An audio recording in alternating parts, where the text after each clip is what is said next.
behalf of the Southampton Theory, Astrophysics and Gravity Research Center, I'd like to welcome you to this event. My name is Professor Bell Burnell, and as the director of the STAG Research Center, I will be your host this afternoon. I'd like to start with a few words about STAG before introducing our speaker. So the STAG Research Center was formed about 5 years ago, and it was produced through productive and creative interactions between three successful research groups: the gravity group in mathematical sciences, and the high energy astronomy groups in physics and astronomy. Its mission was and still is to foster and promote cutting-edge research that goes beyond traditional boundaries. And our ultimate goal is to understand the laws of the nature from the very small to the very big, from the fundamental buildings of matter to the universe as a whole. And this understanding demands and creates new synergies and requires new ideas in new mathematics. And such synergies can only be achieved through a research center such as STAG. The University of Southampton has made many important contributions to fundamental science, and our studies range from the quantum laws of the microcosmos to the quantum origins of our universe, to studies of black holes and neutron stars, to the large-scale dynamics of our universe. And we also actively engage in high-profile international experiments and observation facilities. So this year's Nobel Prize went to the discovery of gravitational waves, ripples in the fabric of space-time originating from major black holes. And we are proud that members of STAG contributed to this momentous discovery. Now, we in STAG believe very firmly that it's very important to engage the general public in what we do, and to promote public awareness of fundamental science, and to inspire the students of today to become the scientists of tomorrow. And I'm particularly pleased to see today so many young students in our audience. So as part of this mission, we organize an annual public lecture, which is given by a highly distinguished guest, that explores and explains some of the greatest achievements in fundamental science. So this year we also pilot a new initiative, the STAG Interactive Workshops. So these workshops are going to be aimed to secondary school students and sixth formers, and the aim is to introduce the students to some of the mathematics and physics of the research done by STAG. Now, in previous years, we're very fortunate to have highly distinguished guests to deliver the STAG lectures. So our lecture series started with Lord Martin Rees, the Royal Astronomy, which talked about the large-scale dynamics of the universe. And then we had Professor Kara Toft, the 1999 Nobel laureate in physics, who explained the origin of mass, followed by Professor Brian Smith, the 2011 Nobel laureate in physics, who explained the acceleration of the universe. And last year we had Professor Gross, the 2004 Nobel laureate in physics, who explained what it means to have a final theory of fundamental science. So this year marks the 50th anniversary of the discovery of a new type of star. In November 28, 1967, Professor Dame Jocelyn Bell Burnell, then PhD student, discovered the first pulsar. This discovery opened up a new branch of astrophysics, and this work was recognized by the work of Nobel Prize with a supervisor. So we're delighted that Professor Bell Burnell agreed to deliver this year's lecture. So Professor Bell Burnell is no stranger to Southampton. After receiving her PhD from the University of Cambridge in 1969, she moved here as a postdoctoral fellow. And she also received an honorary Doctor of Science from the university in 2008. She held various positions afterwards in the University College London and the Royal Observatory in Edinburgh, and she was appointed Professor of Physics in the Open University in 1991. She then held visiting professor position at Bristol University, and she was the Dean of Science at the University of Bath and the President of the Royal Astronomical Society. She's currently the President of the Royal Astronomical Society in Edinburgh and also a visiting professor in Oxford University.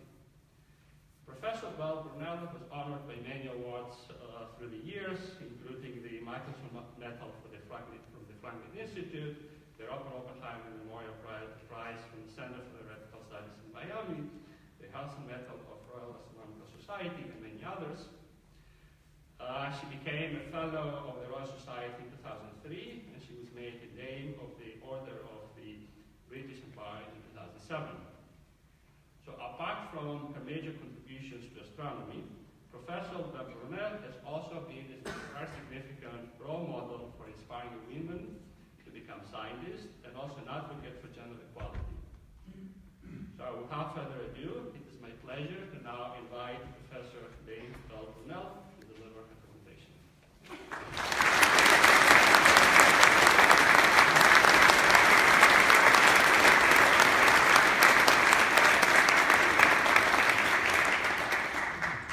Thank you very much.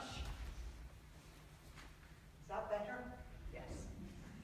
Thank you very much for the opportunity to be here.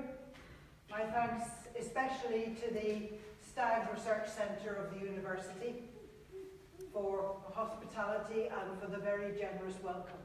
And thank you to all of you for being here this afternoon. I'm going to tell the story of the discovery of pulsars and tell you a bit about them as well. But by way of introduction,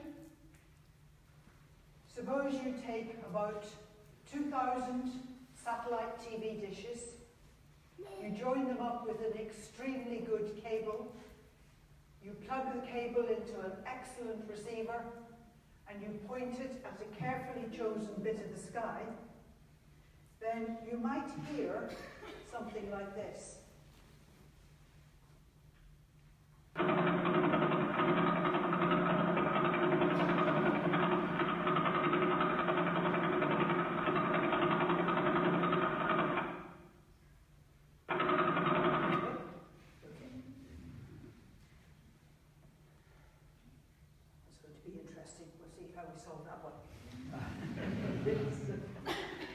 So what you're actually listening to is one of the pulsars.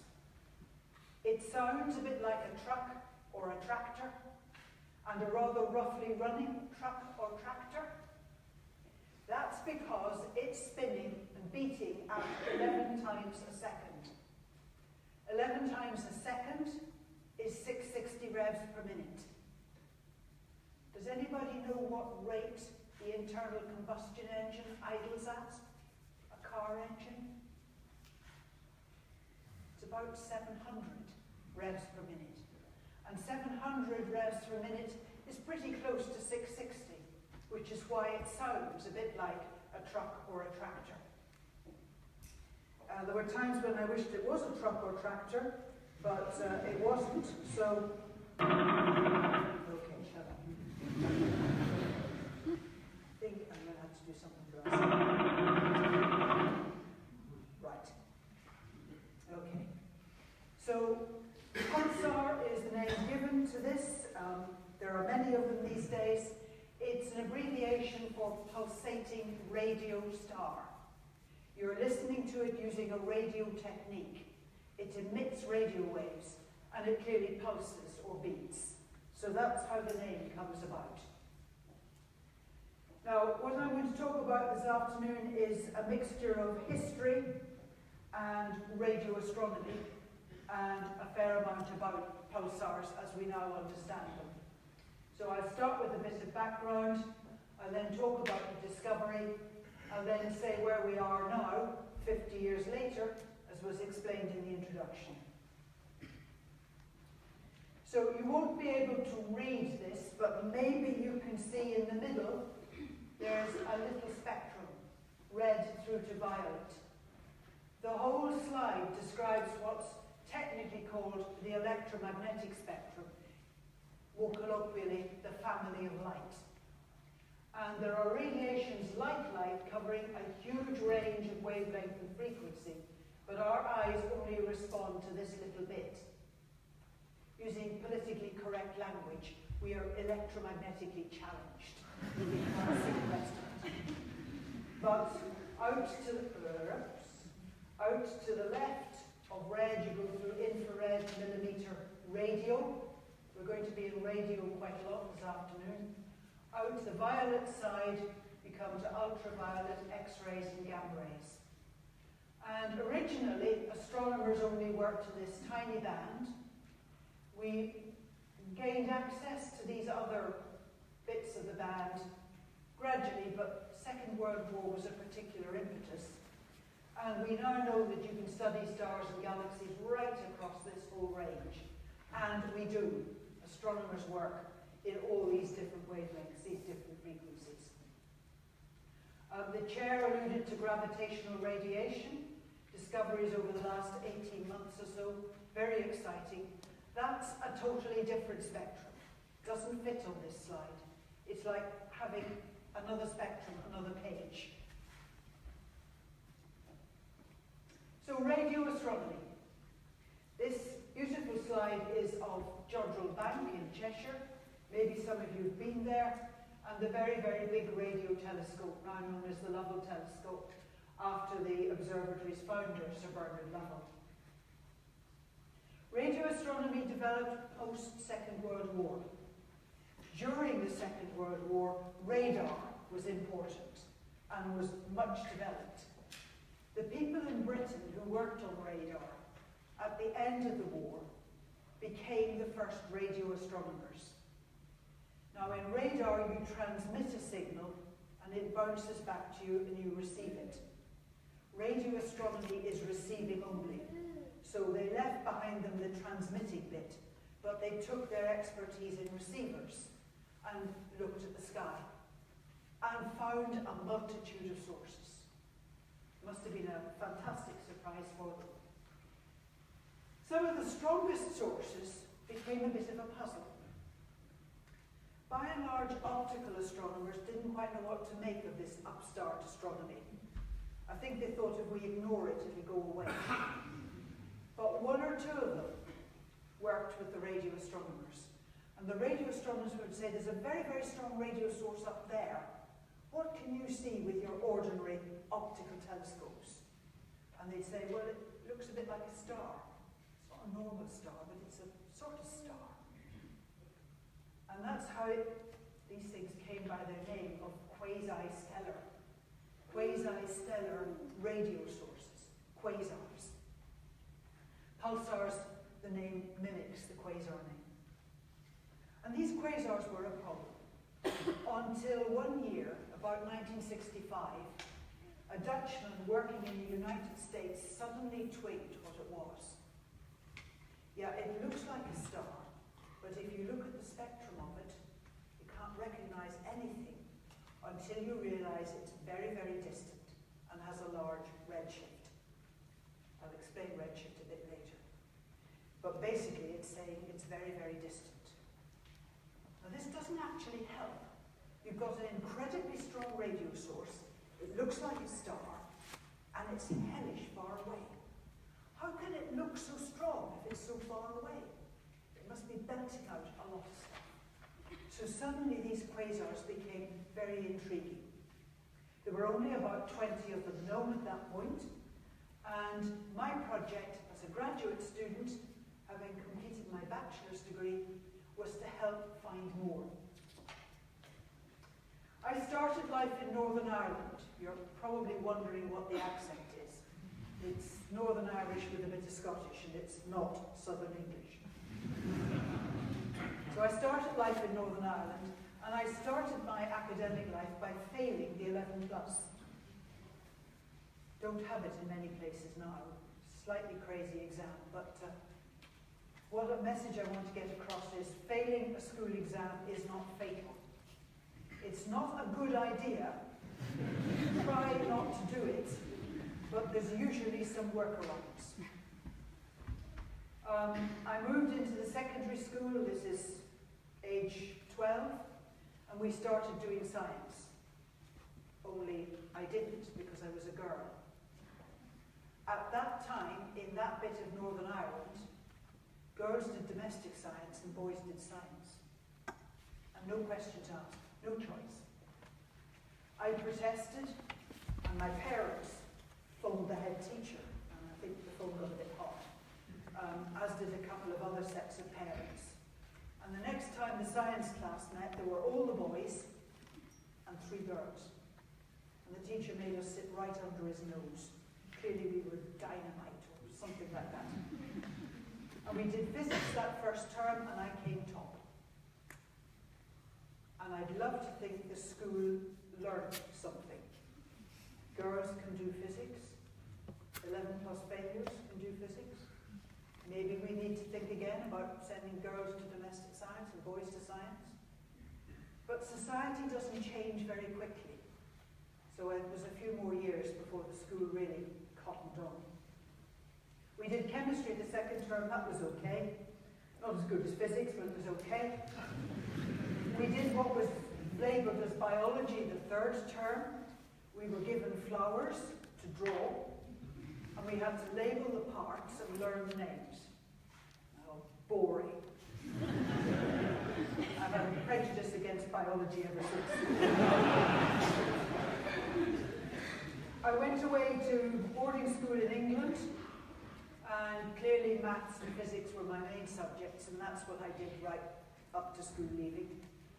And I went to the University of Glasgow to do a physics degree.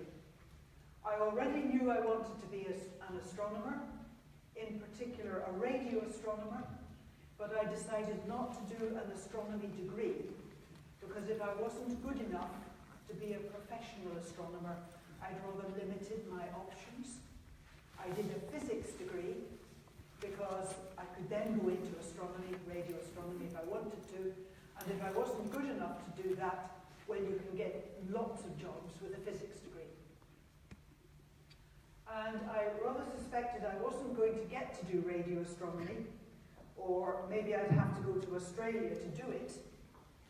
But I put in an application to University of Cambridge just in case, never believing I'd get in, and I got in. So very much to my surprise, I found myself in Cambridge.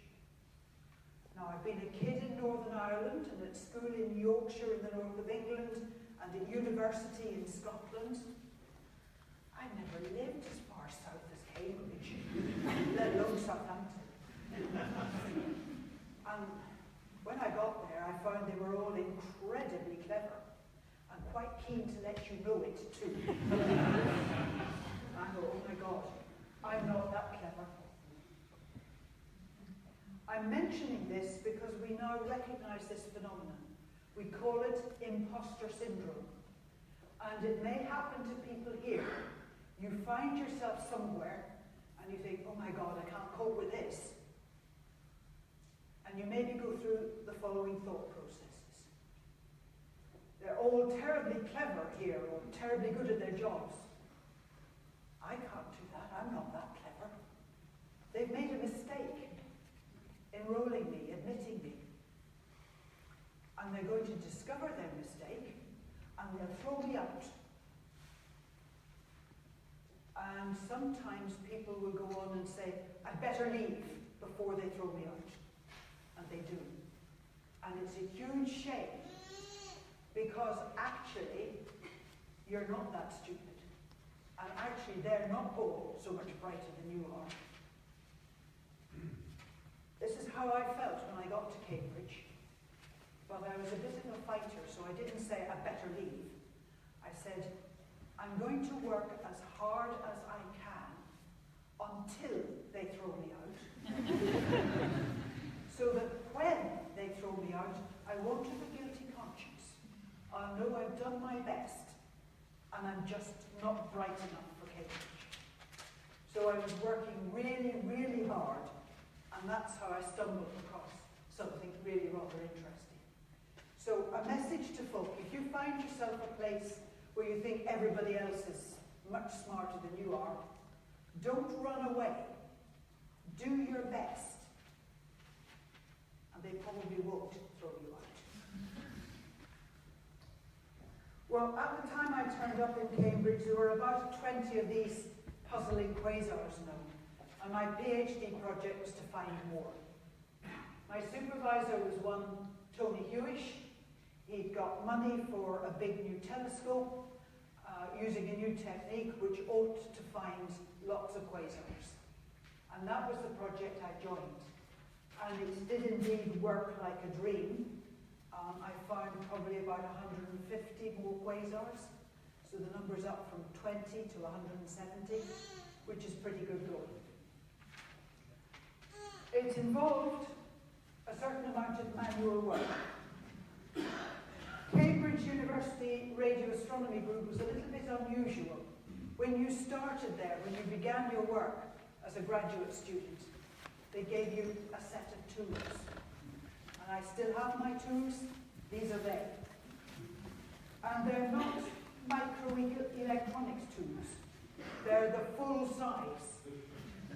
These are wire working tools by and large. And did a lot of wire working. This is a photograph taken by my thesis advisor near the end of the telescope construction. You work outdoors. I did have the advantage of a little post office hut, and there was another one somewhere down there. But against the Cambridge winter, that wasn't much shelter. And what's going on in this photograph is, this is the technician who worked with me. This is me, well muffled up. And I've been putting plugs on cables. The cables are rather special. You can't coil them up and take them inside. You put the plugs on in situ, hence the little huts. And we're, for physicists, checking the impedance of these cables using a slotted waveguide, just to check that all the plugs are properly connected. This was part of the process of building really rather a large radio telescope. It covered 4 and a bit acres. That's 57 tennis courts, or 2.5 football pitches. It's really big. It took 6 of us about 2 years to build it. It wasn't expensive.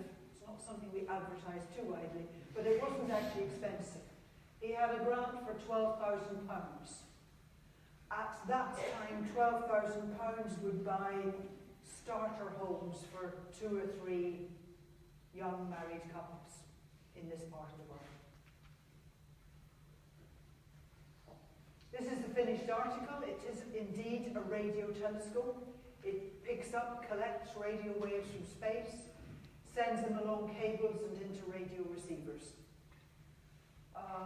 Probably not a lot more to say. There's about 200 kilometers of wire and cable in that telescope. For those who are physicists, it was an interferometer. And Cambridge at that time used receivers, radio receivers, that had valves. I had used transistors, really new things, in my project as an undergraduate in Glasgow. So when I came to Cambridge, he said, "Why don't you use transistors?" Noisy, unreliable. We use valves. They use valves. They did ultimately switch, but they were quite late switching. Cambridge University had 1 computer for the whole university. It occupied a room about half the size of this, and it had less memory than your laptop. And very, very few people had time on it. The rest of the academics had graduate students instead of access to a computer. And my thesis advisor didn't have access. Our data came out on long rolls of paper chart. And I was the person who operated the telescope, did the observing schedule, and analysed the data. And there was kilometres of it. There was 30 metres of paper every day. I operated the telescope for 6 months, so I had over 5 kilometres of paper. And I've scrutinised every millimetre of it, I can assure you. Some of it twice over. And it picked up lots of quasars. I very quickly got used to identifying the quasars. It also picked up a lot of artificial interference. It's a very, very sensitive radio telescope. It's huge. It's built to pick the faint signals from outer space.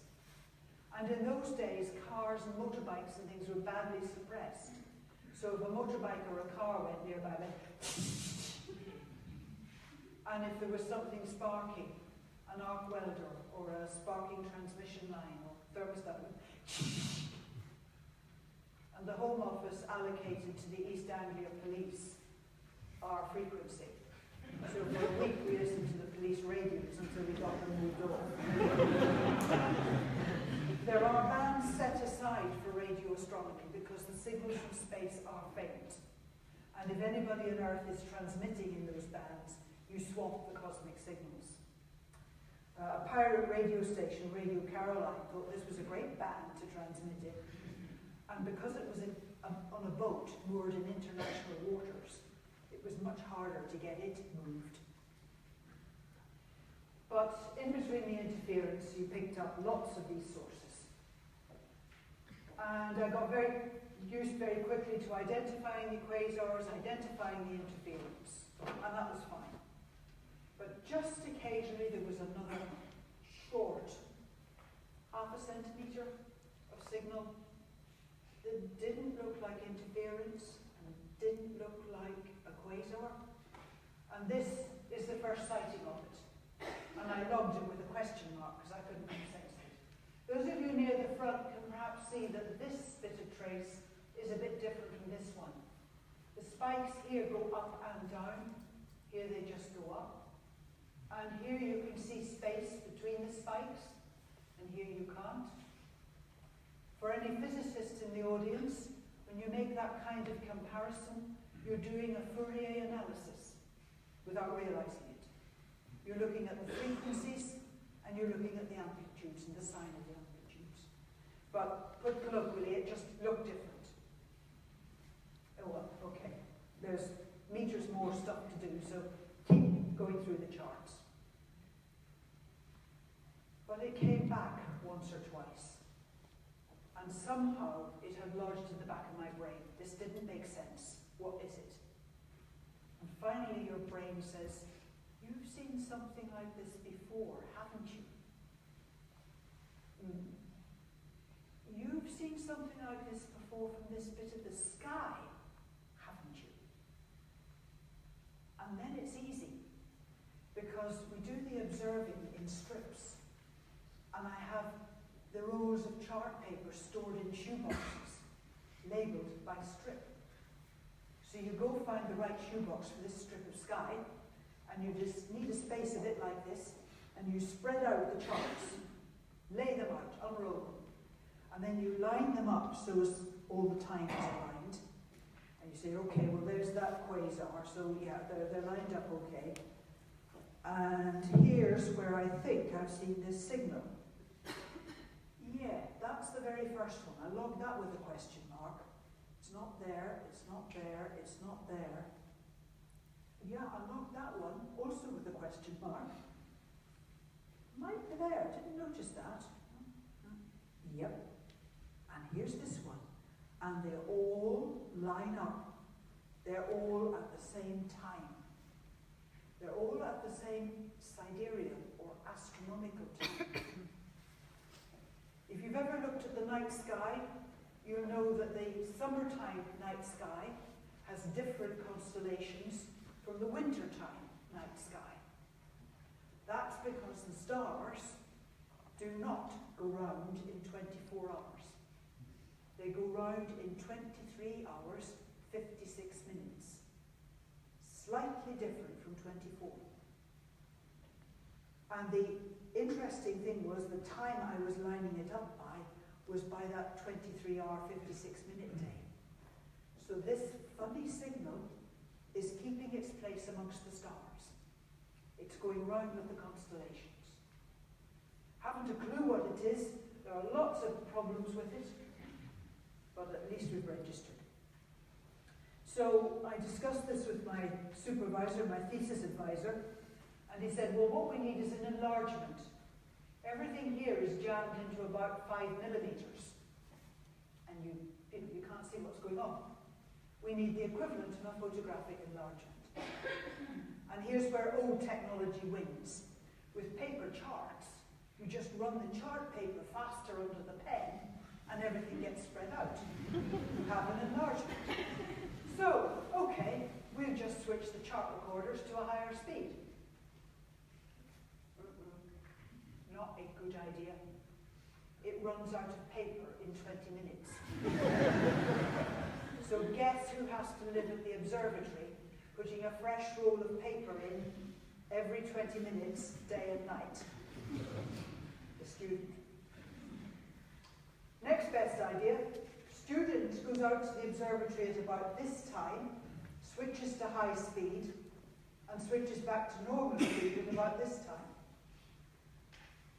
Well, that at least is practicable. So, for a month, I went out to the observatory at this time, switched the high-speed chart recording, made high-speed recordings of this sort of stuff, nothing, and then switched back to normal speed and went back to work. For a month, finally one day I said, stuff this, I'm rebelling. There's an interesting talk in Cambridge I want to go to. I can still remember it was about aging. It's become quite relevant. So I went to the talk, next morning went out to the observatory, and a damn thing had reappeared. And I wasn't there. So I didn't dare leave. I stayed, and at the appointed time switched the high-speed recording, and this is what came in. So this is artificial time pips, 1 second time pips. And this is the signal. Blip, blip, blip, one missing, blip, blip, blip, blip, blip, blip, blip, missing, missing, missing, blip, blip, blip. It keeps beat. Even when it goes missing, it comes back on beat, in phase. But sometimes it's there quite loud and clear, and sometimes it's pretty faint. So I told my supervisor about this. He said, oh, pulsing, period of about 1 1/3 seconds. It's artificial, it's man-made. But he was interested enough to come out to the observatory the next day at the appropriate time and stand looking over my shoulder. And this is a bit scary. It's been missing for a month. It reappeared the day I missed it. It reappeared the day I got it. Is it going to reappear on the 3rd day? It did. He saw it for himself. And he saw that the period was still the same as the previous day. And he said, He took away all my charts and convinced himself that it did move around with the stars. So it's not Joe Bloggs driving home from work in a badly suppressed car, because it's coming back every 23 hours, 56 minutes. So Joe Bloggs is getting off work 4 minutes earlier each day, 28 minutes a week, and this has been going on for several months. No. Astronomers apart, no other humans work to this timescale. So it's astronomy or astronomers. And we couldn't think what astronomers were doing to create this, so it had to be something probably out in space. This started one of the months of most intense and agonizing work. So we've established that it's not artificial interference. Okay, but could Jocelyn have wired the radio telescope up wrong? Quite possibly. She's an incompetent female. So we get another person on the same site with their radio telescope, their receiver, working the same frequency, and they see it. So it's not some funny quirk of my equipment. It's kind of outside the observatory, beyond the observatory. But it's a real puzzle, because these pulses are quite short and steep, which means they come from something quite small. But the thing keeps beating at the same rate. It's not getting tired. So it's got to have lots of reserves of energy. It's got to be big. So it's big and it's small. Yippee. You have to sometimes think very, very precisely in physics. It's big in the sense that it's got lots of mass, lots of energy reserves. It's small in the sense that it's compact. And it now makes sense to us, but at the time, we didn't know about these extremely dense objects. And we had real trouble getting our heads around how it could physically be small and massive. A colleague managed to get an estimate of the distance, and it was outside the solar system, but well within our own galaxy. Tony, my supervisor in particular, was a bit hooked up on the little green men idea. This is his writing. Little green men. Now, if it is little green men, he argued, they are probably on a planet that goes round their star, their sun. And there's something called the Doppler Effect that you might be able to measure. Put crudely, if you're the radio astronomers, and this is their sun, keep away from the electrics, and this is the pulsar, as it goes round their sun, as it comes towards you, the pulses pile up on each other, and as it moves away from you, they're more spread out. So you should see some change in the pulse period as it orbits. I've got a demonstration of this, and for this I have to switch my microphone off. I hope somebody will remind me to turn it on again if necessary. Pulsar. Do you hear it pulsing? Now, imagine it's orbiting.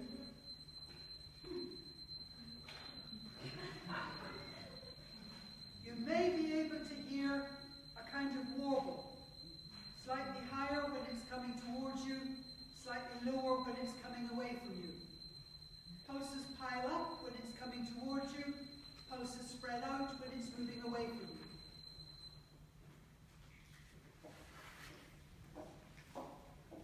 So, basically, we were looking for that. And we found some fluctuations.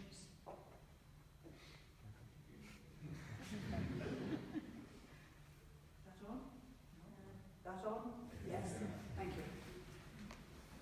But what we had temporarily forgotten about is that the Earth moves around the Sun, and when the Earth is moving towards the pulsar, the pulses pile up on each other. And when the Earth is moving away from the pulses get spread out. So we were actually establishing that the Earth goes around the Sun, but we weren't doing a lot else. So this phenomenon is called Doppler Effect. Every time a kid with a toy car goes, meow, that's Doppler Effect, the change in pitch, meow, as it goes past. So this is Doppler Effect. So this was all quite puzzling and quite surprising until about 3 weeks after finding the first one, I was trying to catch up with the routine chart analysis and finding quasars very late one night, shortly before the lab shut, and you didn't have a key to the lab. You could be shut in all night or shut out all night. And I'm busy working on these charts, and there's a piece of the sky that's technically very difficult.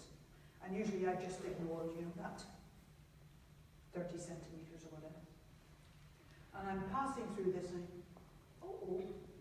in amongst all that mess, wow, it goes 5 to 10. So grab the shoebox, throw out the charts on the floor, line them up. Yes, might be there. And this one. Okay, throw the charts on the desk and charge out as the janitor is locking the doors behind you. Because that bit of sky is going to be in the telescope beam at about 3 o'clock in the morning. And I need to be at the observatory at 3 o'clock in the morning. Furthermore, I need not to be locked in the laboratory because my boyfriend and I, tomorrow morning early, are going to Ireland to announce our engagement. And you can't have his announcement and her announcement 3 weeks later. I kind of, got to be making that journey. So we go out to the observatory at 3 o'clock in the morning. It's December the 21st. It's bitterly cold. And the kit isn't working properly. But you swear at it, and you breathe on it, and you flick switches. And it worked for 5 minutes, and it was the right 5 minutes, and it was looking at the right bit of sky. And in came blip, blip, blip, blip, blip, 1.25 seconds apart. The first one was 1 1/3. And it's a totally different bit of sky. That's good. That really demolishes any suggestions about little green men signalling to us. You're not going to have two lots of little green men on opposite sides of the universe, both signalling to a rather inconspicuous planet Earth, using a frequency of 81.5 megahertz, God help us why, and apparently using amplitude modulation because there's no change in frequency. They're not intelligent, little green men. It can't be. This must be something cosmic, and it's a new kind of star or something. So I leave a message for Tony and I head off for Christmas. Tony keeps the survey running. He puts ink in the inkwells, paper in the chart recorders, and piles the charts on ice on my desk. And I come back sporting an engagement ring, which I was terribly proud of, but it really was a mistake to wear it to the lab, because at that time married women didn't work. It was shameful if a married woman worked. It meant that he didn't earn enough to keep them both, and that was really disgusting. So married women didn't work. So this was a signal that I was quitting. Anyway, Tony's in a meeting. There's a pile of charts on my desk, so I start doing some chart analysis. Busy working through it, spotting quasars. Oh yeah, there's that pulsar. Which one is it? It's not either. It's a third one. Looks like it. Wow. Okay, I'll just finish this piece of chart and I'll come back and deal with this. Passing on. What? 2? That far apart on one piece of chart? At this point, Tony Hurish appears, stands at the end of the desk. Look, Tony! Oh, Happy New Year, Tony. Thank you for keeping the survey. Look at this! Look at this! Oh, how many more have you missed? Go back through all your records. Which I did, but we found no more. So we had 4. And there's not 4 lots of little green men. This is a new kind of star. So it's clear and easy. So we call them pulsars or pulsating radio stars. And this is how we explain the pulses these days. There's a rotating object. Its spin axis is vertical. And its magnetic field is offset from the vertical. And coming out from the magnetic poles, there's this beam of radio waves, which gets swept around the sky, a bit like a lighthouse beam. And whenever it shines in your face, like now, you see a pulse. That's the more static version, just showing spin axis, magnetic north, magnetic south, magnetic field lines. So we know that they're small because they pulse rapidly. We know that they've got a lot of mass because they don't get tired, so they're very dense. Because they're small and dense, they've got strong gravitational fields. They also happen to have strong electric and magnetic fields, and they're spinning at a fair old rate. We now believe they're formed in the explosion of a star that marks the end of the life of a big star. They were the core of the star, and they get crushed during the explosion and become very small. And primarily they're seen by radio astronomers, but other kinds of astronomers are now seeing them as well. So, for instance, the Pleiades is a group of very big stars.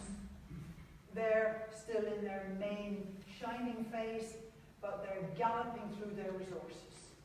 Because they're massive, a little bit of science, because they're massive, the temperature in their centers is higher, there's more material overlying them, and because the temperature in the center is higher, the nuclear reactions that keep them shining are going very, very, very fast. The reactions are quite temperature sensitive. So although these are big stars, because the reactions are going so fast and they're shining so brightly, they're not going to last long. They're the astrophysical equivalent of the young man in a sports car. They're bright, they're flashy, there's no money in the bank, and it doesn't last. And they'll run through a lot of nuclear processes and ultimately end up exploding. So a couple of photographs here, a bit of the southern sky that you can't see from Britain. The pink sometimes shows as red. That's hydrogen. I don't know if any of you looked at a hydrogen spectrum, looked at a hydrogen lamp in a school laboratory maybe. It's this wonderful red spectral line.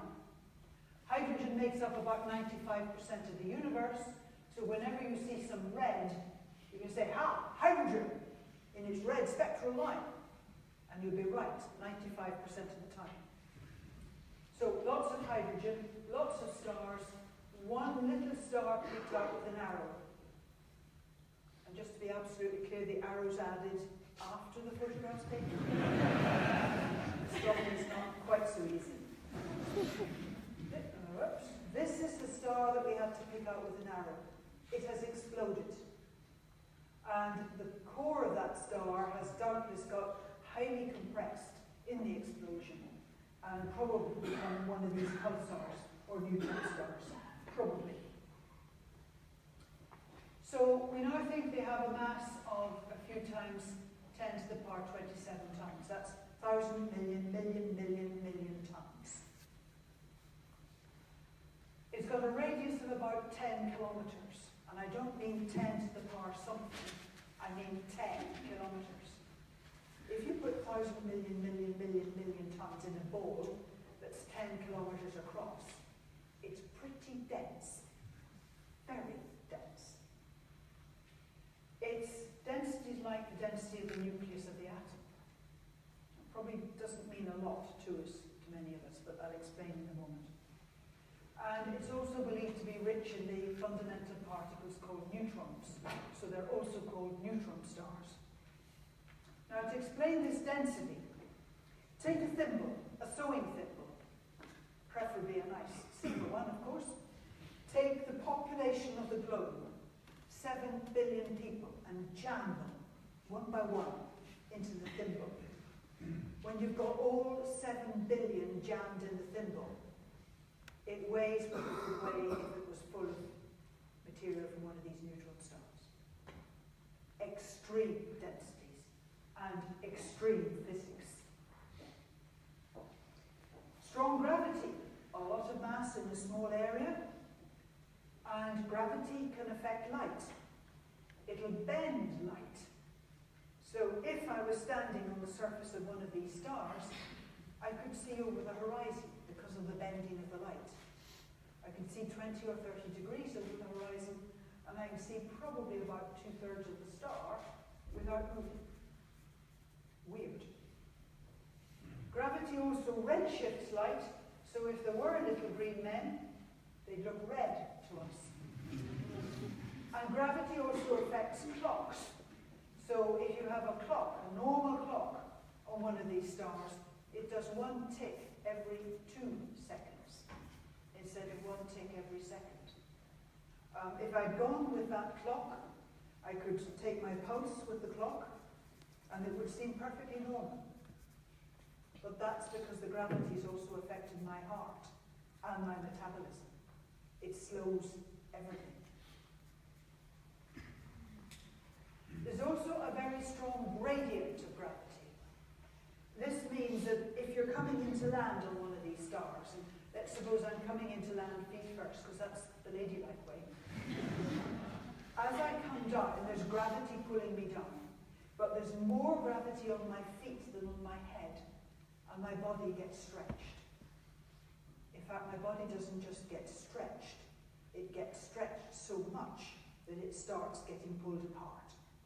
And so first of all, my feet land, plop, and then maybe a bit of leg, and gradually your body comes down in bits. So don't go visit one of these stars. There's a serious hazard. It also appears these things have very strong magnetic fields. By very strong, probably 100 million Tesla. And to put that in context, if you have a fridge magnet, that's about 1/10 of a Tesla. And a research physicist that had a 10 Tesla magnet would be quite proud of it. But these are 100 million. And and we have no idea how or why. And if you spin a magnet, you get a voltage drop, and we've got a big magnet and a high spin, so you get about 10 billion volts per centimetre voltage drop. So when you go to one of these stars, don't take your credit cards, they'll get wiped thoroughly. And the physics is almost intractable. Everything is so extreme all at once. They're very, very good timekeepers. This is basically because once you've got 1,000 billion, million tons spinning, it's the devil's own job to make it change its spin. So it just keeps spinning. And the pulsars come round and come round and come round and come round. And they're really very, very good clocks. Typical pulsar has lost about 1 second since the age of the dinosaurs. So now we have clocks, good clocks, dotted throughout the galaxy. And for the first time, we can do some tests of Einstein's theory of relativity. Or perhaps I should rephrase that. Tests of some aspects of Einstein's theory of relativity, general relativity in particular. And that is going on. The name pulsar. Well, everybody knows what pulsars are. They're cars, aren't they? Or motorbikes or fleeces. It's given its name to all sorts of things. But pulsar was a name that was originally created by the science correspondent of the Daily Telegraph, Anthony Michaelis. He interviewed us shortly after, He interviewed us shortly after the discovery was announced and said, what are you going to call these things? And we had thought whether they should be described as pulsating or pulsed. Pulsed implying there was somebody there pulsing it. Pulsating perhaps being natural. We opted for pulsating. But pulsating radio star is a bit of a mouthful. He was looking for something shorter, and we already had quasar, so we said, what about pulsar? And pulsar it became. And it was first published in the Daily Telegraph in March 1968. The name has subsequently been taken over in quite a big way. I've mentioned some, you've also know some. The Pulsar watch people in the United States tried suing the radio astronomers.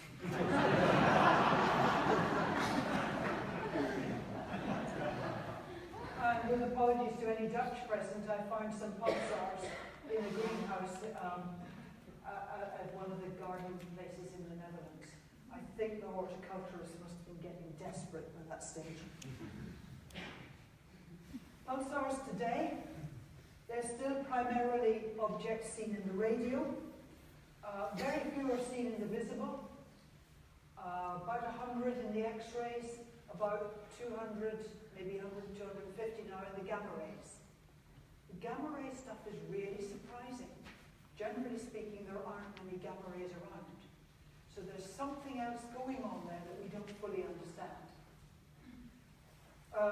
We know of about 2,500, and because of this Doppler shift business, we can see that a number of them are twinned with another star, about 150.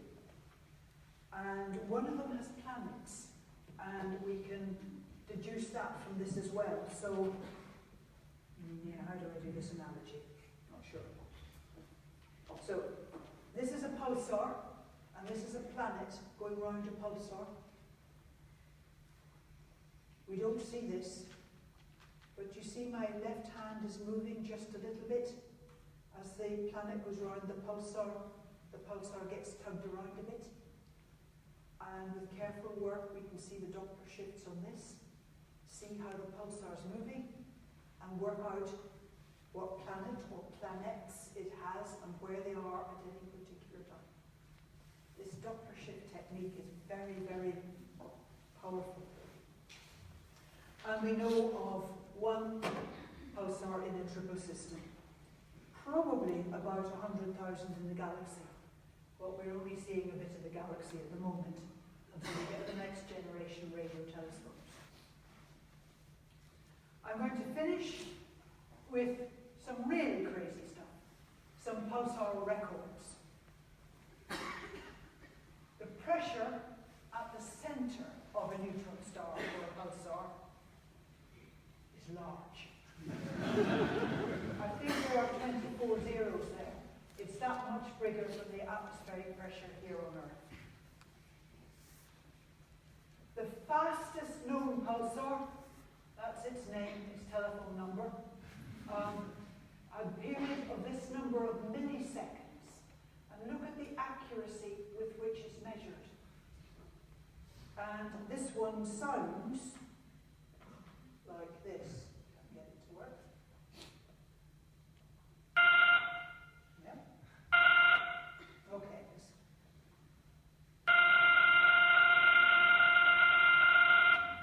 It's going so fast you don't hear the individual pulses. It's a bit like your kitchen blender. It's pushing 700 revs per second. Interesting. The hunt is on to find a faster one. Currently, the fastest one known is this.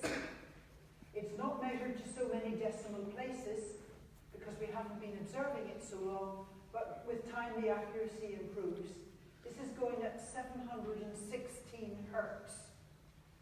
And that's interesting because there's theories that say a pulsar should not go faster than 700-ish hertz.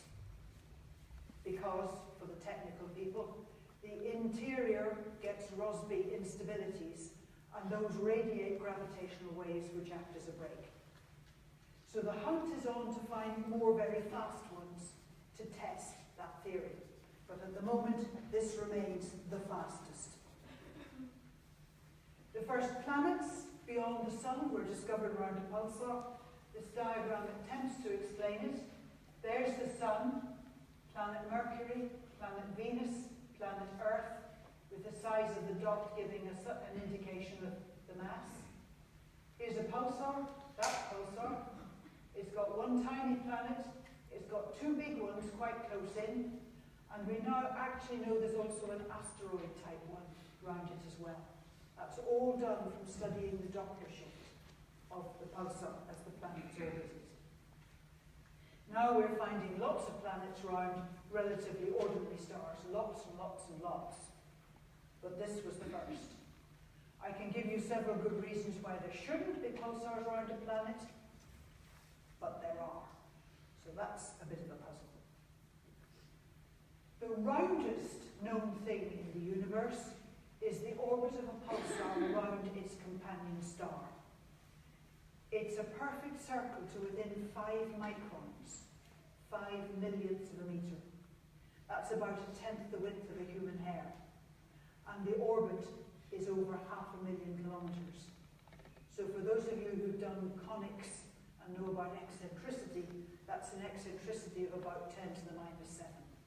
A very, very good circle. And finally, if something falls onto the surface of one of these stars, it hits the deck traveling at half the speed of light. So strong is the gravity. Now, I find these things quite hard to believe in. They're too extreme in too many ways, but I kind of have to believe in them, and so do you. Thank you for your interest.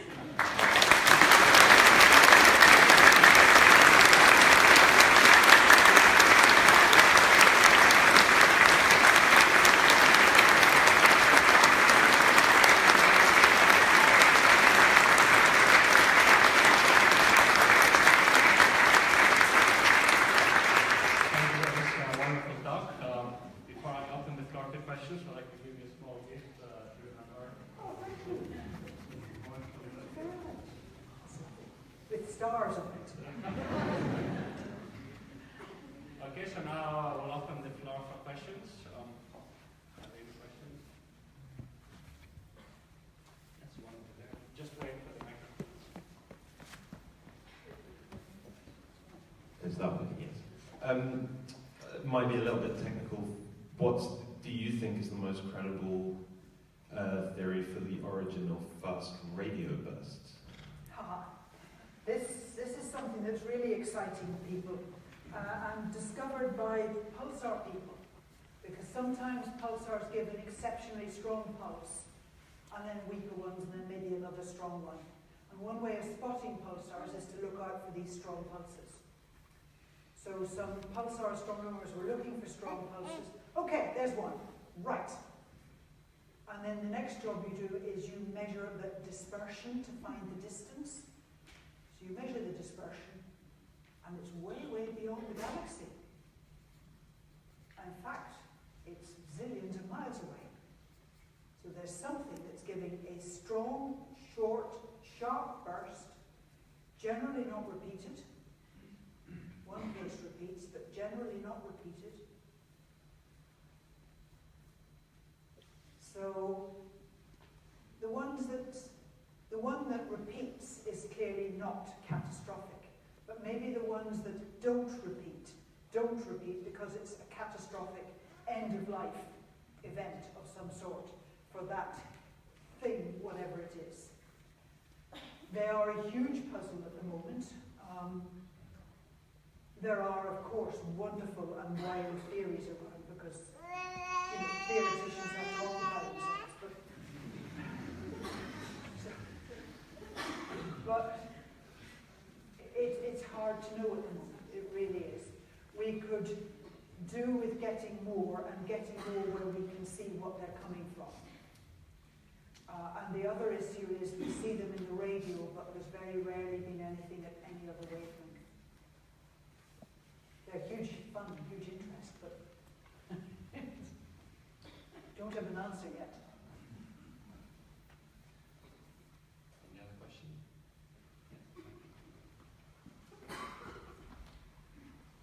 Hi, could you tell us a little bit more about how the physical picture of this lighthouse pointing at us, how that was determined, how you went from the pulses that you saw to knowing what it was that was causing them? Yeah, there's a lot of things that we can't yet properly understand about pulsars, really because they are so extreme in so many dimensions all at the same time. There's speeds of rotation that are relativistic, there's extremely strong magnetic fields, there's extremely strong electric fields, there's very high densities, and it is a very, very tough physics problem understanding them. There are one or two people who I think understand how you might get a radio beam out of that, but it's pretty dense physics, shall we say. It does seem to be the case that magnetism and magnetic poles and kind of a funnel shape by the magnetic field lines are important in forming a beam. So there is a narrow beam that then sweeps around. Why it's offset from the spin axis? Well, the Earth's magnetic field is offset from the spin axis.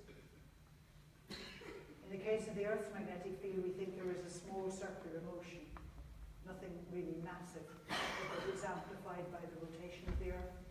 So maybe there's some small circulation of something inside the pulsar, but the pulsar is very dense. What can you circulate? But so we don't have many answers at the moment, to be honest, and I can't really answer your question because we don't know. Sorry, can you take the microphone again a second? I guess I meant more the story of how you originally went from the signal that you got to, these might be these. Right, okay, well, we knew the period repeated very regularly, so it's something massive, or at least with large energy reserves. And we know it has to be small because the pulses are quite sharp and repeat quite fast. And indeed, as you've seen, there are some that have millisecond periods. We had one thought that it might be a star that was oscillating, the next most dense kind of star called a white dwarf, oscillating and somehow in its atmosphere giving shock waves which somehow gave radio waves. But somehow we weren't seeing the fundamental, only some of the harmonics. But one of the crucial observations was to be able to measure the change in the period. You know, I said they'd lost 1 second since the age of the dinosaurs. The fact that they have lost a second, the fact that the periods got slower, means it has to be a rotating object, not a vibrating object. A vibrating object gets faster as it tires. The best example I know of this is a child's brick that is semicircular. And if you set it rocking and leave it alone, it does that and comes to rest. So it starts rocking slowly, it gets faster, it quivers and stops. A vibrating thing, as it gets tired, gets faster. A rotating thing gets slower. And this was getting slower. So it looks very like a rotating object, and that would also be consistent with the beam coming on. So that was one of the really important developments, which happened about 6 months later. Until then, we didn't really know what we were doing. Does that answer your question? Any other questions? Yes? In some of the early observations you made, the pulses appeared to disappear and then reappear. Yes. Do you know why the pulses disappeared? We do now. We didn't at the time. We now know that the space... No, I'll start somewhere else. Have you been told that stars twinkle and planets don't? Some of you heard that. That's because of turbulence in the Earth's atmosphere. The stars are narrower, smaller angular diameter, and are more susceptible to the turbulence in the Earth's atmosphere than the planets, which have a larger angular diameter. The whole project that I was doing actually was picking out quasars because they twinkled, in this case in radio waves, and in this case it was the atmosphere between the sun and the planets. We now know that there is some very, very thin atmosphere, tenuous material, between the stars. And that can cause the signal to grow or disappear on much longer timescales. Weeks, some of it months, some of it shorter, but some of it's longer. So it's due to interstellar material. And that's why. But we didn't know that existed either at the time. Any other questions? Yeah, one. I'll shout. How were you able to determine that the period has slowed down over time? By measuring it. How over time, or just over a short period? The particular pulsar that was measured is one of the Crab Nebula, which is quite a fast one, with quite a rapid slowdown rate. So you measure the period as accurately as possible today, and you measure it as accurately as possible in a month's time, and you find it's increased. It's got And then longer. you're extrapolating it back. You extrapolate, yeah. Any other questions? Yes. Down there. Just wait for the microphone. Thank you. Could you say something about glitches, please? Glitches, right. Yes. This is one of the things that upsets what I was just talking about with you. You know, you make an observation and repeat it a month later. People very quickly got the idea that these pulses are very, very stable. So they do a measurement, and they'd come back a week later and do a measurement, and come back, 10 days later, do a measurement. And you'd see it was gradually slowing. Until one day, they came back and did a measurement and found it got faster. So it's slowing, it's going to whoop, and then it starts slowing again. And maybe at some unpredictable time in the future, it'll go whoop again and get faster. And these are what we call glitches. Glitch was a word that wasn't widely used at the time. I think it's Yiddish, meaning kind of hiccup, which is quite a good description. If the star shrunk, it would speed up. You've seen a famous example is ice skaters twiddling, and as they bring their arms in, they twiddle faster. So maybe the pulsar was that big and now it's this big. But it's a bit hard to explain because it's really solid. So what does this mean? There were other bright ideas. Maybe something hit it. But then we find quite a fair number of pulsars glitch, and there can't be that number of stray comets or something hitting them. So that didn't work. We've now ended up with a very, very complex theory about how rotation from the centre of the star gets transferred out and speeds up the outside. And it's the speed of the outside that governs the pulse period. It's probably right, but it's pretty extreme physics. For those who are into superconductivity, I'm talking about Feynman-Onsager vortices and the migration of Feynman-Onsager vortices out to the surface, speeding up the surface of the star. So it's a bit exotic. But then, these are extreme physics things. Any other questions? Yes, one over there. Just wait for the-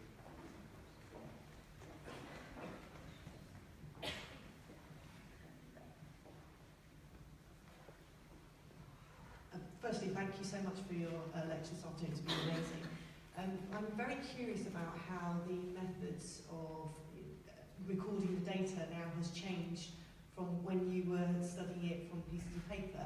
How's that actually advanced now? How would they be taking that information?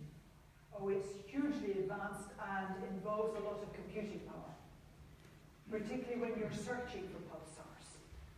Because not only do you need to search the whole sky at an unknown period, anywhere between 10 seconds and 1 millisecond, but they also allow for the dispersion, the spread out of the signal with distance. So it's a multi-dimensional search and takes a lot of computing power.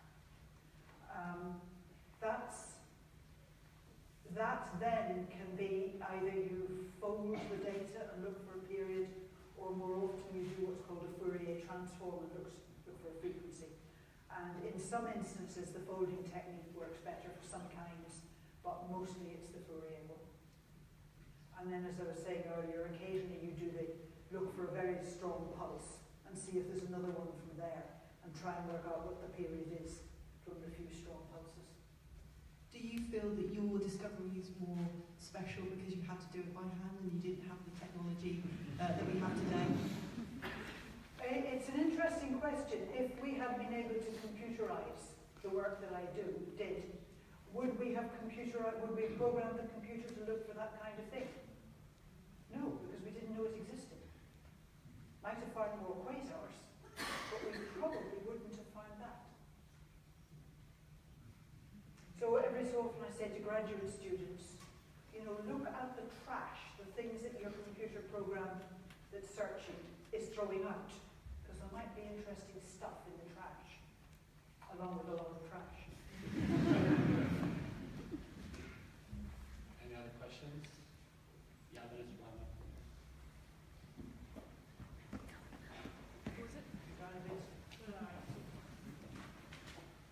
You said how pulsars were made in the depth of a large star. So is it not weird that it still functions as a Sorry, subsystem? I'm not hearing you very well. Could you speak a bit more slowly? You said earlier pulsars were made in the depth of a large star. So is it not weird that it still functions as a normal solar system? I wonder. The death of a large star, technically known as a supernova explosion, 90 or 95% of the star gets ejected. Now, as a rough rule of thumb, if you have two things orbiting each other, two stars or a star and a planet, on average the system will get disrupted if more than half the mass is lost. And this big star is shedding 90 or 95% of its mass. So the chances are that the thing gets disrupted. But of course it's not absolutely certain. There's a small chance it'll stay together. So that might explain how you keep a planet around a pulsar. But the odds are against it. Does that answer your question? Yeah. Yeah. Any other questions?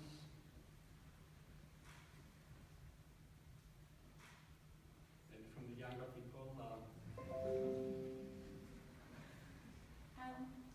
So it's kind of a similar question. What is the uncertainty that a pulsar didn't come from a massive star? What is the uncertainty? Uncertainty that a pulsar didn't come from a massive star. I'm still not getting the question, I'm sorry. So, I mean, could it have come from anything else? Could it have come from other than Yeah. Like Little Green Men. Or well, we think... Is it theory that you think it's come from a massive star, or has it been observed? It's been indirectly observed. We know that in the Crab Nebula there was this big star that exploded, and the nebula is the debris from the star, and there's a pulsar in there. So, and there are one or two other examples like that. Conversely, we have seen one or two explosions and don't see a pulsar. So it's not watertight, but it's probably correct. Yeah.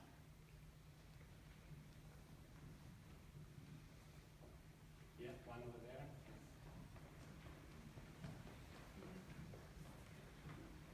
So you say that like planets like can orbit a pulsating star. How does that affect the planets? Does like would they move with the star, like as it pulsates, or would it still orbit the same? Yes, planets do move a star. So our sun is gradually sort of doing a bit of wiggling around. Particularly Jupiter and Saturn move it. Earth will move it a bit, but the bigger the planet, the more it moves. Yeah. And that's one of the ways that we're now discovering planets around other stars. You look for a star that's sort of doing this for no apparent reason, and you work out that it's got some planets. And we're finding lots of planets around lots of other stars.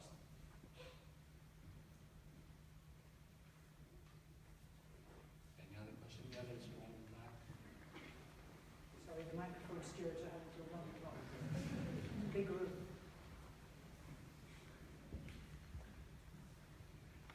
What needs to happen to further our understanding so we can understand why they emit radio waves and why they do what they do? Well, there's quite a lot of people working on these things. There's also quite a lot of people using these things to, test Einstein's relativity and so on. They are technically quite difficult to work on because they're extreme in so many dimensions all at the same time. So it needs some very, very good physicists, basically. That's not a very helpful answer. But it's also helpful to find a few more because you might find some more unusual ones in one sense, and that might help clarify some things. Big new telescopes coming along, we'll see many, many more pulsars, and so we'll increase the sample, and that will help as well. But it's quite a hard grind. I think you've just answered my question, because what do you think the effect of the BLT will be on your work? Right.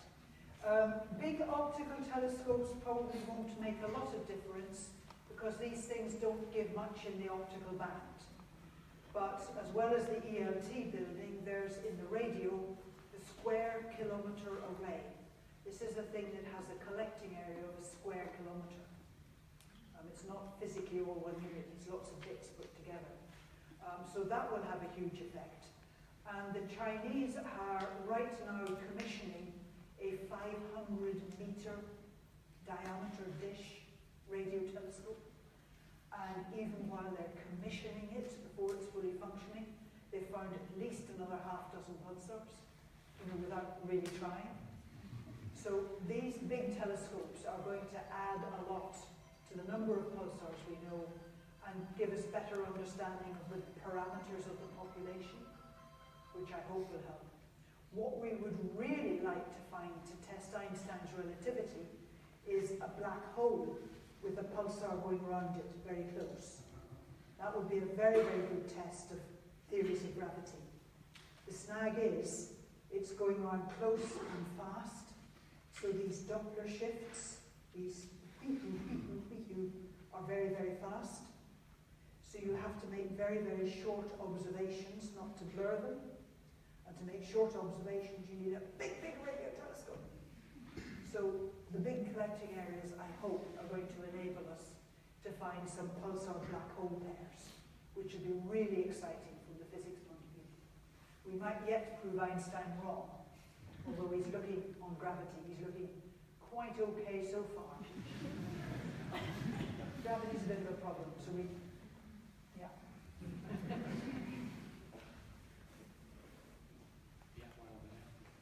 Is there any variation in the size of the angular spread, the solid angle spread of the beam? Does that affect it at all by the type of pulsar, or is it all pretty much of muchness, or is it not something you can easily measure? What is certainly being found is that for some pulsars, the pulse shape changes. Some of them sometimes have a little sort of blip before they go blah, so it's blip, blah, blip, blah, blip, blah. And then suddenly it changes to go blah, blip, blah, blip, blah, blip. Too many puzzles, but we're seeing that kind of thing happening a fair amount. Call it mode changing. So, yeah, these things that somehow the emission theory has to take account of. So help me God.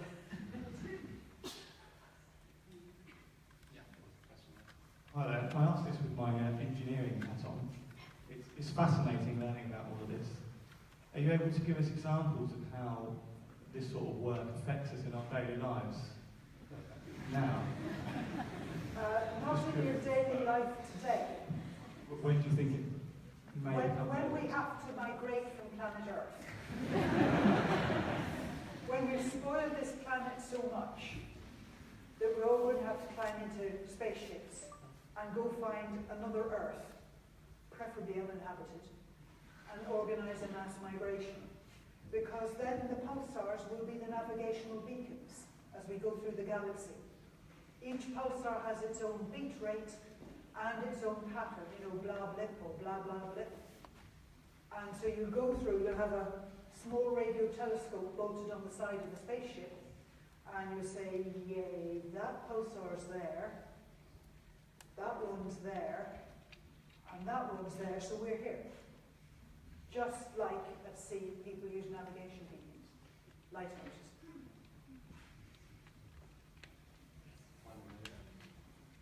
Here, this is the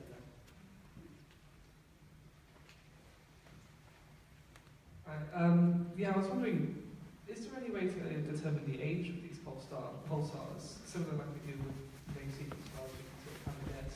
Is there any way we can do that with pulsars? There is a similar mechanism that's also a guess.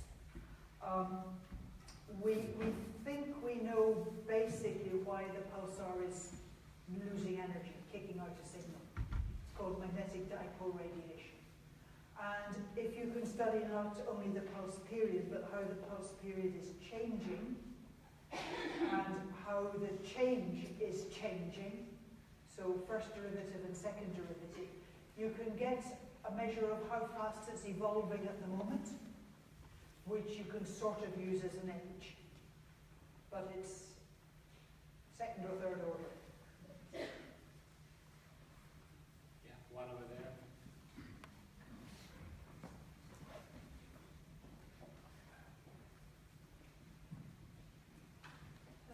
Hi, you said that most pulsars emit in the radio, but some of them emit gamma rays and X-rays. And why do some emit gamma rays and others not so much? In fact, it's even worse than your question, because there are some splendid gamma ray astronomy telescopes up there at the moment, and they are finding pulsars, things that go blip, blip, blip, blip in the gamma rays, and gradually slow the way radio pulses slow. And they say to the radio astronomers, hey, there's a pulsar up there that you missed. And the radio astronomers go and look and say, no, there isn't. So there are things that pulse in the gamma rays that aren't seen in the radio. And if I go back, a few slides, I can try and explain it.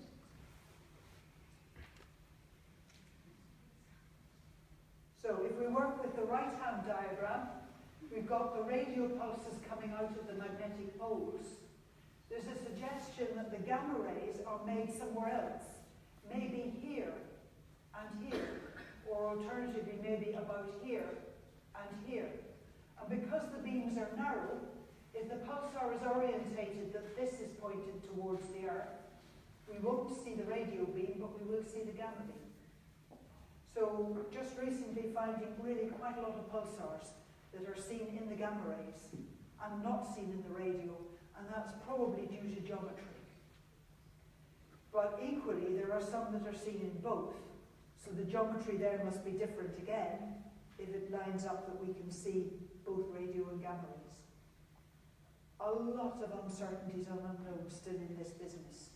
Just some very crude ideas about how it might work, but not really a worked out model or physics theory of it, to be honest. The physics is too difficult.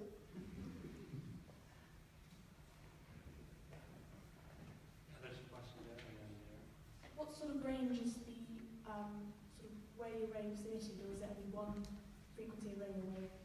No, that's a very good question, which I didn't explain. I was working at quite a low radio frequency.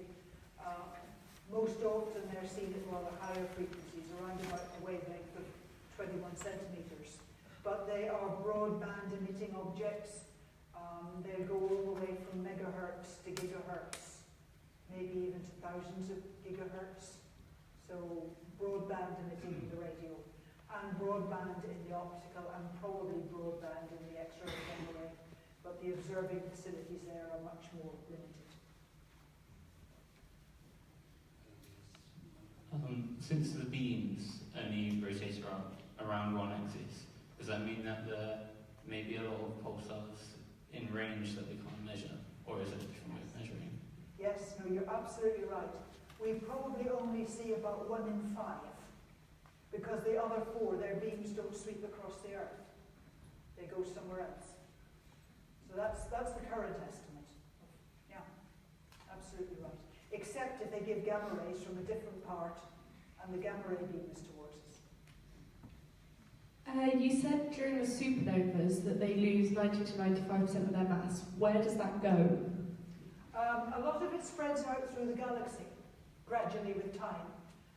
And in fact, if you think about the material in your body, the atoms in your body, most of which has come from the food and drink you eat, most of which has come from the Earth, most of which has come from the stuff that formed the sun and the planets, a fair fraction of which has come from exploding stars. So in our bodies there's stuff from probably 2 previous generations of exploding stars. And the reason we know that is the exploding stars make the heavier chemical elements. So the carbon in your bodies come from an exploding star, the calcium, the iron, the oxygen, basically everything other than the hydrogen and helium.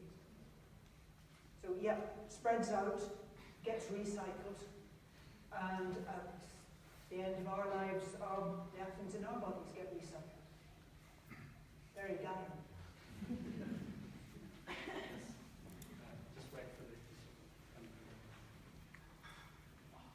So you said earlier that there was pulsars that can be seen with both gamma rays and the radio waves. Do you think it's possible that they emit like all the different waves on the electromagnetic spectrum? I would guess so, but it can only be a guess. It's a good question, but because we've only got, so to speak, one angle on it, we only see it at one orientation, it's very likely there is a radio beam, but it's not sweeping over Earth, so we don't see it. That's what we presume, but very little evidence, direct evidence for that.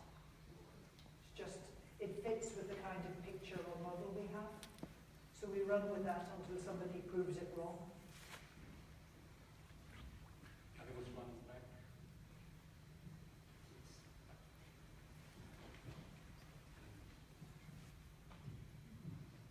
You said how fast the fastest one is spinning, but how fast is the slowest, just to get a range of how different they are from each other? The slowest one is spinning about once every 10 seconds. That was discovered by accident. They thought it was faster and then realized it wasn't faster.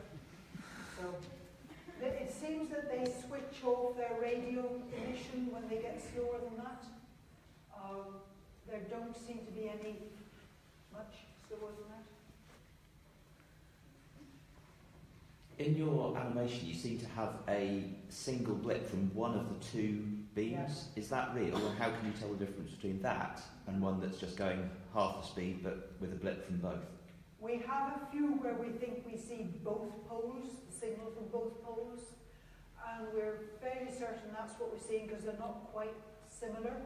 So it's going blib, blah, blib, blah, blib, blah, blib, blah, quite consistently. So we think in that case, we're seeing, and the rarity of that gives us a measure of how wide the beam is, and therefore how many we're missing in total. But yes, there are one or two instances where we see both beams. Well, a few. Don't take one or two literally. Okay,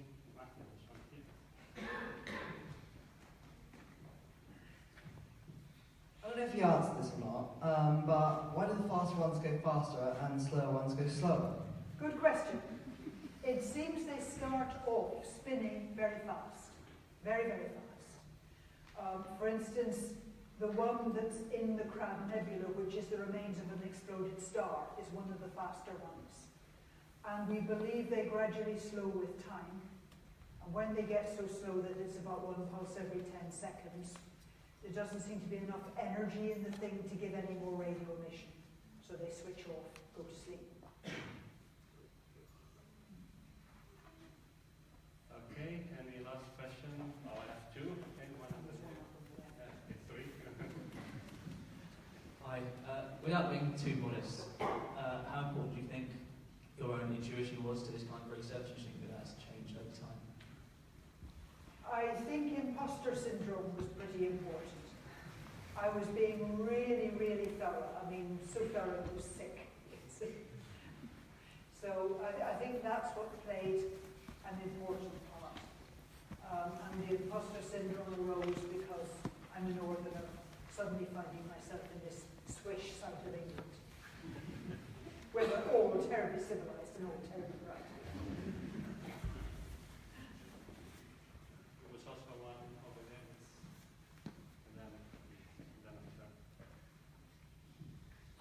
Do you think it is possible to have a planet habitable that revolves around the pulsar? I wouldn't like to live on it. I would doubt it. I think there's probably too much radiation. I think anything that tried to, form a cell or anything would I think too hazardous. But until we understand better how a pulsar gets and keeps planets, okay, just maybe a chance. But I think it would be a bad place to start looking for life. There's better ones. There and then there. Yes. Hello. Just looking at the image there, I'm assuming you mean that the pulsar physically rotates. Yes. Is there a chance that it's just the magnetic pole or axis migrating at a high speed instead of it physically rotating? Our understanding of how you get a big magnetic field is you start with a very small circulation and then it's amplified by the rotation. So it's tied into the rotation.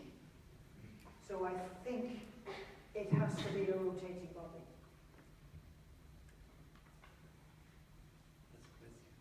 When you say like a star explodes, how big's the explosion? Big, really big. And there's a serious question about could there be a star near us that's going to explode? Because that could be dangerous. The answer is no, but let me explain why. The nearest star that we reckon is going to explode one day is Betelgeuse in the constellation of Orion. That's the reddish one in the top left of the constellation Orion. And we know it's one of these big stars that usually end their life by explosion. We don't think it's going to explode anytime soon because they get a bit wobbly before. Have I answered the wrong question? Oh no, I just wanted to ask another question. Okay, let me just finish this one. Stars get a bit wobbly and fluctuate a lot before they finally explode. So Betelgeuse is not going to explode immediately. But also to give us a problem, because the blast could wipe out the Earth's atmosphere and we get too many X-rays and ultraviolet radiation. For an exploding star to do that, it has to be within 25 light years, and Betelgeuse is 65 light years. And if we're talking about big bright stars, I think we can fairly safely say there isn't another big bright star closer than Betelgeuse. So potentially there's a danger, but actually we don't think it's going to be. And if it was to explode, would we be able to see it, like exploding, because it's like on the right? Yeah, from the sky. If it was in our half of the sky, if it was down south, we wouldn't. But if it was in our half of the sky, you would see it, and you could see it in daytime. And you know to go find a big deep cave to live in.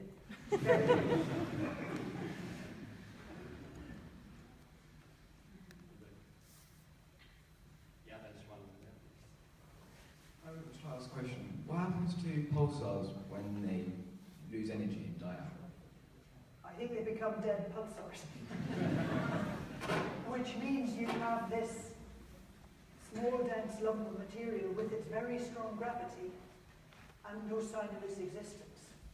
So although they're not as lethal as black holes, you don't want to bump into one on a dark night, that's for sure. Yep, I think they become a, so to speak, invisible lump of stuff. Okay, any last question? We have one here. Hello. At the end, you mentioned that there is a circle orbit, which is very precise. Why it cannot be circle? Is it around some other star, or what orbit you mentioned? Sorry, something Circular about precision. orbit that was very precise. The orbit? Yes, why it is circular, but no ellipsis? You mentioned it at the end of the presentation. Yes, there's this very, very circular orbit. Yes, yeah. why it is circular? Why not two little bit skewed? Oh, right. The pulsar was probably formed in one of these exploding stars.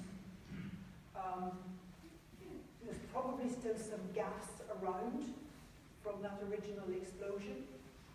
And gas, because it's viscous at some level, viscosity, will make an elliptical orbit circular. So if you try and preserve an elliptical orbit, it's okay if the space is empty, apart from the bodies. But if there's any ambient gas around, the elliptical orbit becomes circular, and more circular with time.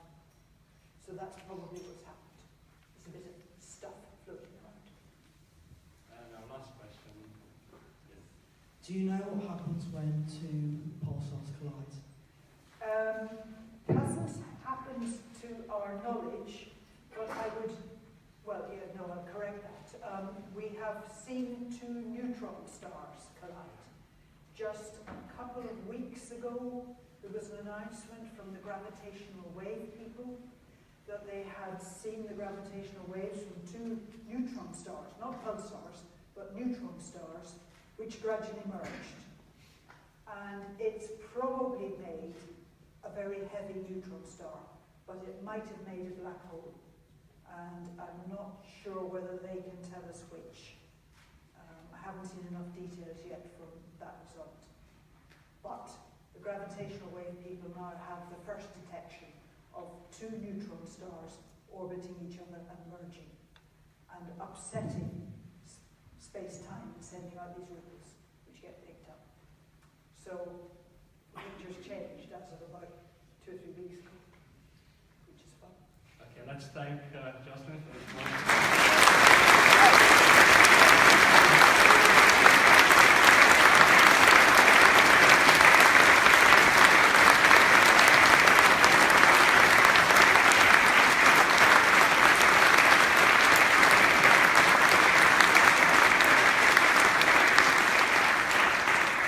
Refreshments just outside, and also some of our PhD students made posters, so please go and talk to them. And thank you for coming.